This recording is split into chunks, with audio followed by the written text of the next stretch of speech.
Hello， 大家好，这里是复学之下。今天我也是如愿抽到了新角色纳维亚小姐。那么今天就来分享我发现的几个有趣小细节吧。第一个小细节啊，我们在用纳维亚普通攻击的时候，会有2段手里的大剑会变成遮阳伞，然后是非常优雅的动作。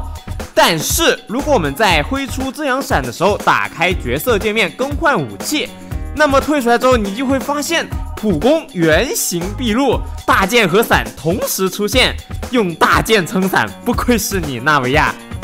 第二个小细节，纳维亚大招会不停的发射很多个大炮打在地上，但是如果我们仔细观察的话，会发现这个大炮打在地上啊，会浮现出玫瑰的图案，因为纳维亚是刺玫瑰的大接头嘛，所以连开炮的形状都是玫瑰的形状啊，细节真是太细节了。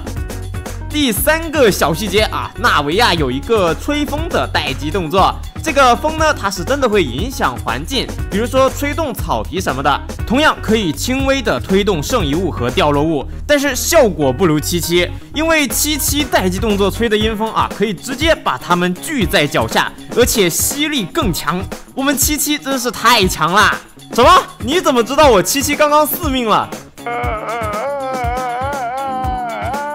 第4个小细节，如果我们在水面上使用纳维亚的 E 技能啊，那么在长按状态下可以直接浮在水面上开炮，甚至可以连开2炮，甚至呢在开完炮之后，如果手速再快一点，还能够打开相机进入姿势，然后呢我们就可以永久的浮在水面上啊，这也是一个很经典的老玩法了。那么接下来就是第5个小细节啊，因为纳维亚的大招是一个脱手的技能，那么也就意味着我们开完大之后可以直接在枫丹潜水，然后这个大炮呢当然也会跟进水里啊，在水里炸开，但是虽然在水里依旧会锁敌，却是打不到水里的怪物了，而是进行一个夕阳红瞄边炮法啊，总之就是能瞄准，但是就是打不中。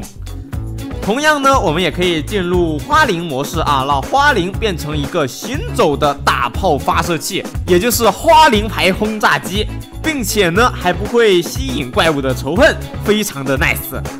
好了，那么本期的小细节分享就到这里了，后续可能还会更新一些更有趣的另类玩法。如果喜欢我的内容，可以点关注哦。我是复学之下，我们下期再见。